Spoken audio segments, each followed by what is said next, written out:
Chapter 16, Dreams. Water's actually going down a bit, said the squire. Take a look at those young porkers over there, Mrs. Barleylove. They're grazing grass that was underwater a few hours ago. By now the hungry herd had eaten everything growing on the little hill of which Resthaven formed a part, so that the whole of it was now a black-brown hump. But at its edges, a fresh green rim kept appearing as the flood level gradually dropped, and as fast as it appeared, the herd ate it. The vegetable grass kept them going, but such a diet was rather like human beings, living on nothing but soggy lettuce, and they longed for solid, substantial food. "Couldn't we try to get downstream now, Squire?" asked Mrs. Barleylove. Her belly ached for a square meal, and her heart ached for Daggy. The squire heard the note of pleading in her voice, and nodded his heavy head. "Not long now, dear lady," he said. "I don't think much of either of us as swimmers, don't you know, so we mustn't go beyond our depth, but you can see the line of the willow trees at the edge of the brook pretty clearly now, and the tops of some fences." He thought for a moment, then he gave his deep, coughing grunt and shouted, "Ladies, this way please, chop chop!" When the other 8 pigs had joined Mrs. Barleylove, and all were standing around him in a respectful circle, he addressed them thus: "Listen carefully, please, ladies. Don't want to have to repeat myself. Now it doesn't look as though help were coming. On the other trotter, water's dropping. Not enough yet to get the youngsters downstream, but Mrs. Barleylove and I are going to take a little stroll and see what we can find." He paused. "Any objections?" he barked, but the sows noticed the fierceness of his look and said nothing.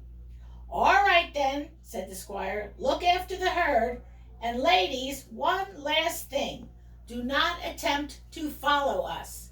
And he waded off, breast deep, Mrs. Barleylove in his wake. Back at the shed, everyone was now asleep and dreaming. Felicity dreamed her usual simple, happy kind of dream, all peace and warm sunlight and dancing water.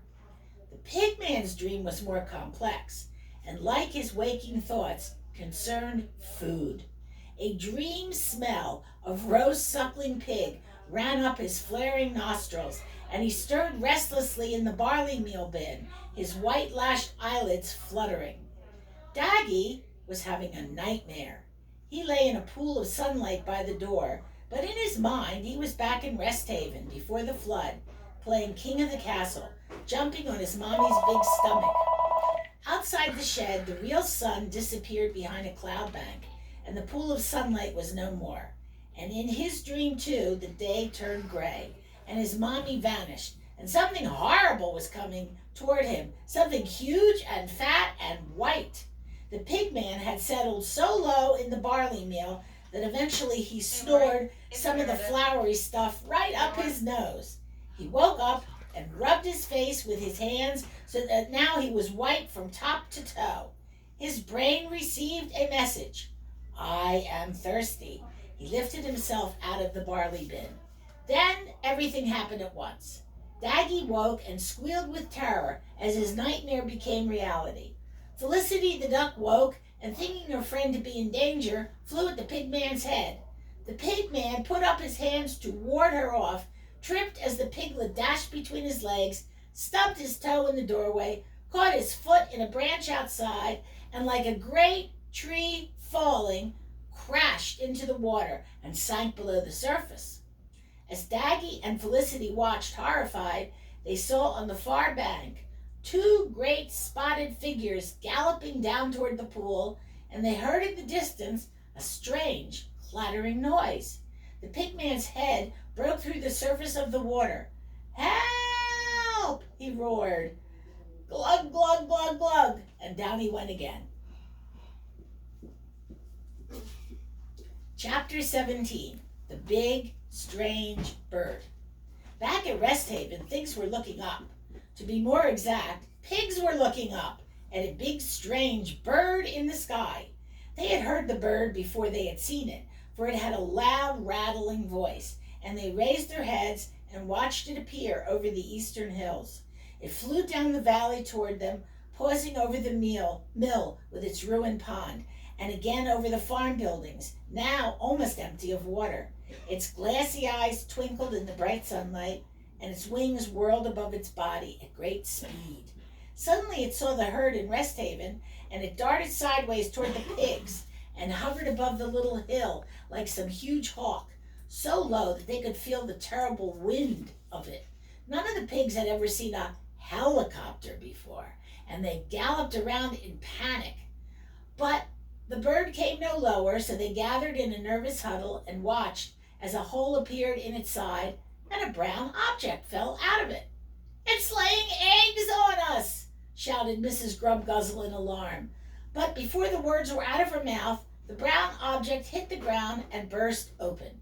A familiar smell came wafting toward the snouts of the herd, growing stronger by the minute, as 2, 4, 8 more sacks of pig nuts were tipped from the door of the helicopter.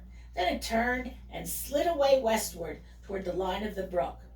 When the helicopter reached the dam, the strangest scene met its glassy eyes. If it had really been a bird, it would have had the tallest of tall stories to tell to its children. As it was, of course, there were 3 men in the helicopter: the pilot, the observer, and the winch man who lowered things out of the helicopter. And in later years, when they had children of their own, old enough for storytelling, they all 3 told the same tale to their goggle-eyed families. It was during the great summer flood, they said, when people and animals in that part of the country had been cut off from supplies. Alerted by the discovery of the yellow rain hat, they had been sent to an isolated pig farm and had found a herd of pigs and dropped food for them. Then, and you'll never believe this, each of them said, they had come to a place where a big jumble of uprooted trees and other rubbish, including what looked like a shed, had dammed the stream and formed a big pool. On one side of this pool stood 2 great spotted pigs, and flying above the pool was a black and white duck, and in the middle of the pool was a man, a huge fat man from what they could see of him, struggling madly in the water. They could hear nothing because of the noise of their helicopter, but they could see his mouth open in a shout for help before he went down again. Then, "It's true, I promise you," each man said. A little spotty piglet, an odd-looking thing with a head too big for its body and funny front feet, dived off the dam into the pool, swam across it at tremendous speed, and seemed to say something to the 2 big pigs. They in turn put their heads down and tipped a piece of wood into the pool. It was a fence post, and the piglet lined it up so the sharp end was pointing at the struggling man. Cross my heart. Then the pig swam around and pressed its snout to the blunt end. Scout's honor. The duck landed on top of the stake of wood and flapped its wings like mad. Honest to goodness.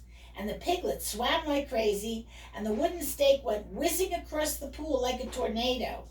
And they got to the man just as he was going down for the 3rd time, and he managed to grab the wooden stake and hang onto it, and so the duck and the amazing swimming piglet saved his life. "But is all that really true, Dad?" asked each of the families. "Of course it is," said each father, and of course it was. Save my life," babbled the pig man as he lay on the floor of the clattering helicopter. "And to think I had called them stupid and ignorant and horrible, and now see what they've done for me. I'll make it up to them, you see if I don't." Yes, old man," said the helicopter pilot soothingly. "Just you relax and don't worry. We'll get you to the hospital right away." "Hospital?" said the pig man loudly, struggling to his wet feet. "I don't want to go to a hospital. You get me back to my farm. I've got a job to do. I've got to get everything ready for them when they come home."